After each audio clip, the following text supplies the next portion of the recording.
everyone, it's RuPaul's Drag Race, season 13, episode 4, RuPaulmark channel. So they are doing, I just woke up, have not brushed my teeth, did have my coffee, and I'm a hot mess. So we're just going to ignore my appearance because it's not about me. It's about them.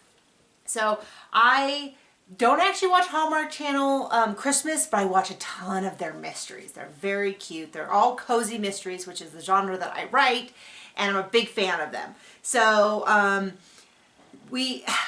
don't know about you. I had a lot of like up and down, positive, negative feelings this episode. And I think part of it is we as viewers want to connect with the queens. And when they're broken up in halves and halves and then they come together and there's all this tension, it's a little bit like it's just a lot. It's just a lot of emotions. So, the first week, I think we all had people that we really liked, and then we felt bad for the pork chop queens. And so then the next week, we had all these tops, and they did great, and a lot of people kind of fell in love with people.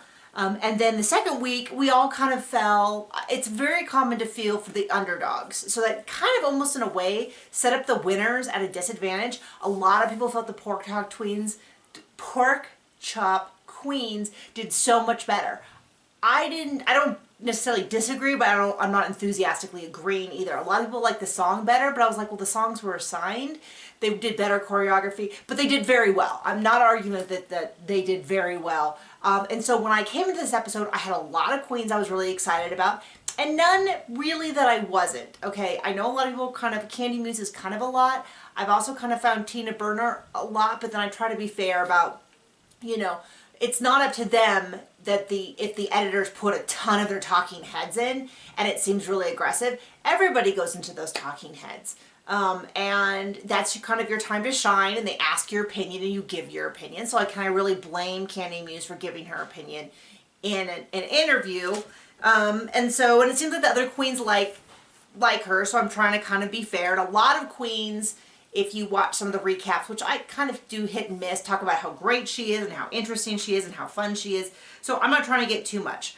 But when they brought them all together and they're like, we're the tops and you're the bottom, like instantly not a great dynamic. I think it's a lot of us have, not everyone, maybe some of you loved it and were like, that's right, you show those pork chop queens, but I always have a little bit of underdog syndrome, where I kind of like, if it gets too uneven, it's no longer, it's no longer fun to watch. And so when they came in, especially because they came in after they just had their experience and they walk off the stage and there's all the top queens, and it was a little bit like, ugh.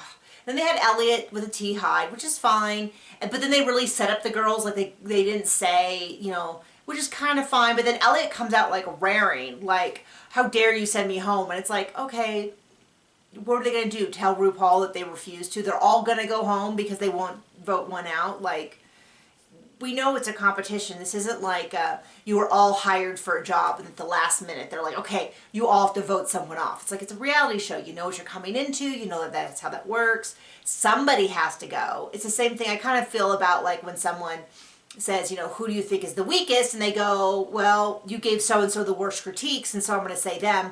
And then afterwards they're like, how dare you?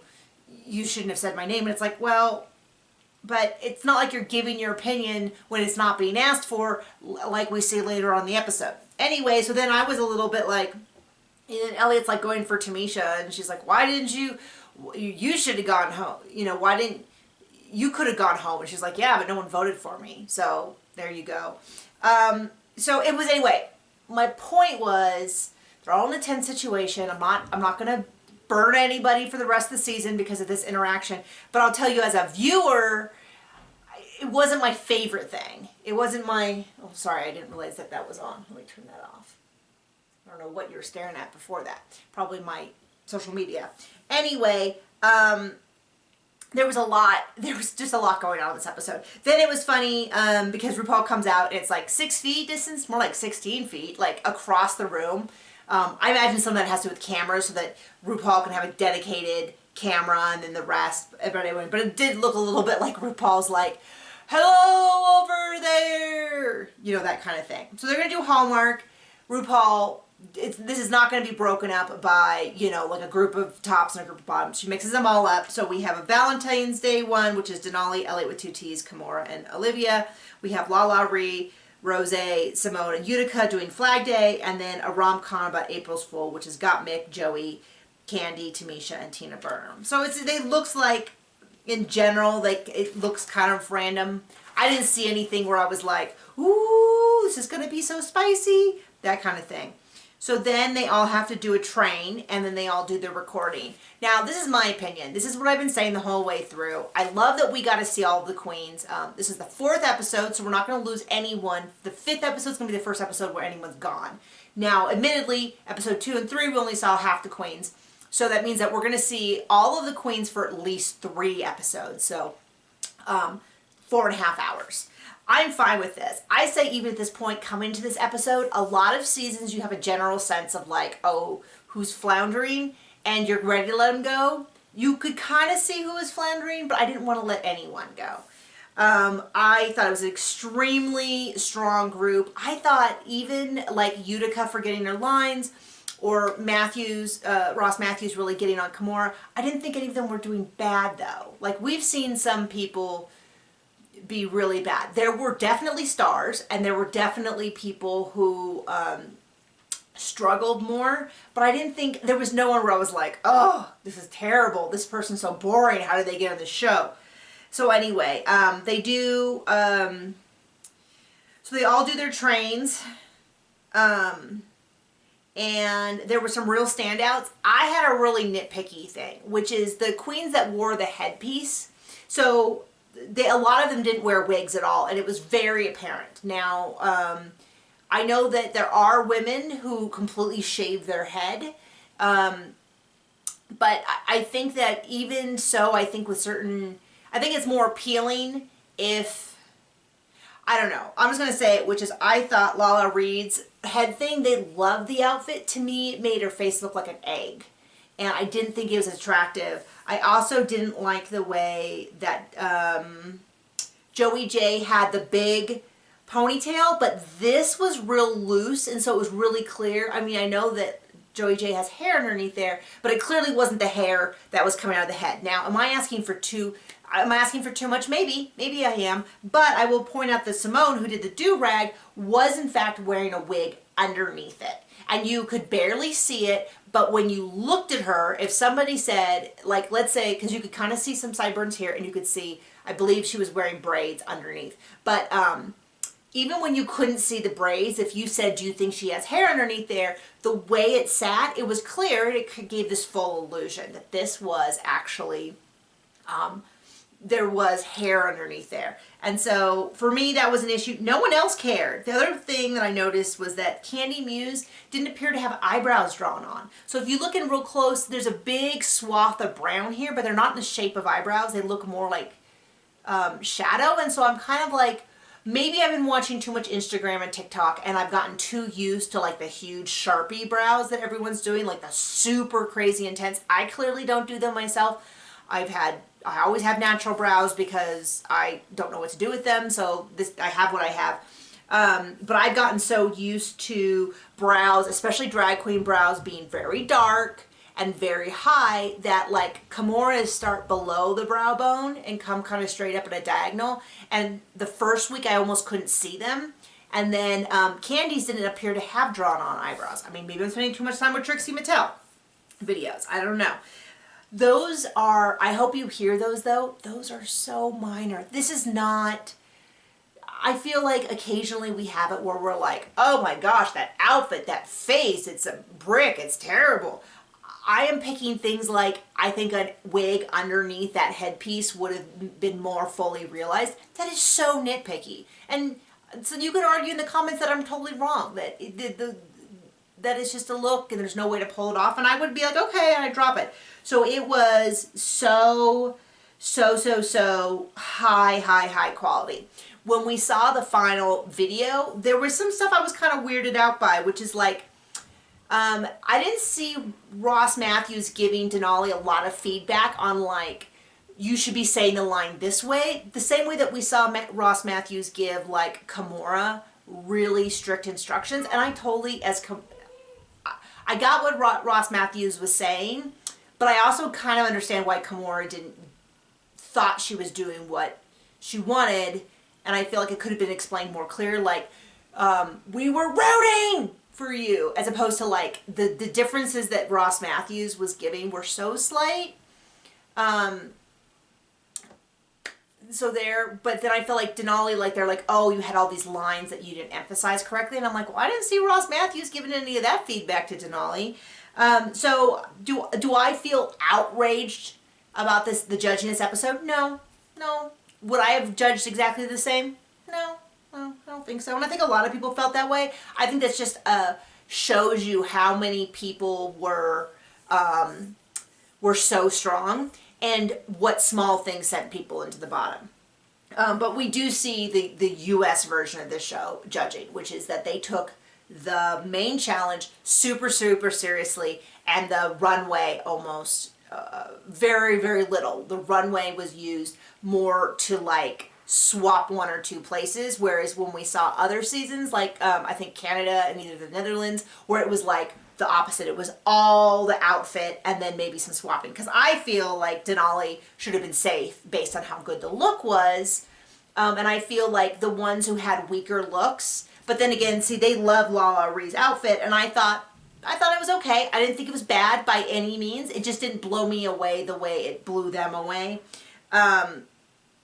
Whereas I thought Denali's outfit was super strong, but I also thought Kimora's outfit was really beautiful, and I love the inspiration. Was I crazy about the things down the back? Well, they were okay. They looked a little ticky-tacky, but I mean, this is so nitpicky. You are looking at, this is like dividing up all A pluses and saying, okay, who was the 100%, who was the 99%, who was the 98%. I thought Candy did great in the acting challenge. It was a total appropriate use of her talents. I did not like the outfit. So for me, there would have been people that I thought there were a lot of people who were strong, who had stronger outfits. But am I wrong? Am I upset? No. I mean, we're really talking like I would switch 3 and 4. I would switch, 11th and 12th, like that kind of stuff. So I don't have a problem with it. Denali, they thought her performance, I didn't think it was that bad. So anyway, I wasn't crazy about Lala Ree. Lala Ree would have made it for me into the bottom 2 with Kimora. But that's because I just didn't like the outfit as much as, I felt like Denali did more work in the challenge, and I felt like got less feedback along the way. It's not like Ross Matthews, or maybe she did. I'm trying to remember. Gosh, it was... But I felt like if Kimora can say the line 75 times, maybe they could give Denali more feedback. And I kind of feel like saying you have to know these references, some of which were like 20 years before they were born, is a little bit like, okay, then give them the movie at a time and tell them, we want you to watch this movie and then do references, or something like, here's your homework. You're in the hotel, you can't talk to anyone, great. Here's 3 movies we want you to watch, or something. But overall, I'm fine. Kimora going home, I think, was the right decision. But this is what I want to see. This is, as a novelist, this is how I'm going to write Kimora's story, which is that, because Kimora is so talented, but she's been saying she's doing drag once a month, and I think it shows. I think the ability to be comfortable on stage is something that some people are born with, but the rest of us need to have the experience of being on stage and having things go wrong and adjust, and I think that's where the other drag queens are way ahead of her. If I was to write Kimora's comeback story for when she comes back for All Stars, it would go like this. She goes home, she says, I love drag, I have all these new fans, this is what I'm going to do. I'm going to start doing drag weekly. I mean, but she can do it at home, she can dress up and do just kind of what I'm doing. And take it into a full-time career, and when she comes back for All Stars in a year or 2, she has a solid year or 2 of confidence underneath her belt. I'm a big fan of Mindy Kaling wrote this great, you can just Google Mindy Kaling confidence, self-confidence, and she has this great article. It's from her book, but it was in an article like a Vogue or a Vanity Fair or something, and she talks about how self-confidence comes from hard work. You put in the work, and then your just self-confidence rises with it, and you don't need to like do anything special. It's a little more complicated than that, but it's a great attitude to have, which is like, I deserve this feeling because I put in all these hours. That's what I would love to see from Kimura. So, so talented. Beautiful, wonderful painting. Just needs a little bit more time actually on the stage. And so I love that. Was it her turn to go home? I think so. I'm going to miss her, but I think it's 4 hours. I think we're good. Denali absolutely deserved to stay. Kimura was, you saw it, right? Okay. Simone, excellent, amazing, so good. I love the touch. Like I said, for me, the hair underneath the do-rag, even if you didn't see it, you knew it was there. You knew it was a fully realized look, and this was something that you could take and just, so I loved it. Did she deserve to win? Yeah, she was great. There was a lot of really strong people. So our safe group was Tamisha, Utica, Elliott, Olivia, Joey J, Gottmik, and Tina Burner. I'm okay with that. I thought Gottmik did pretty good. I thought Tina Burner did pretty good. Their outfits were good. No one had a bad.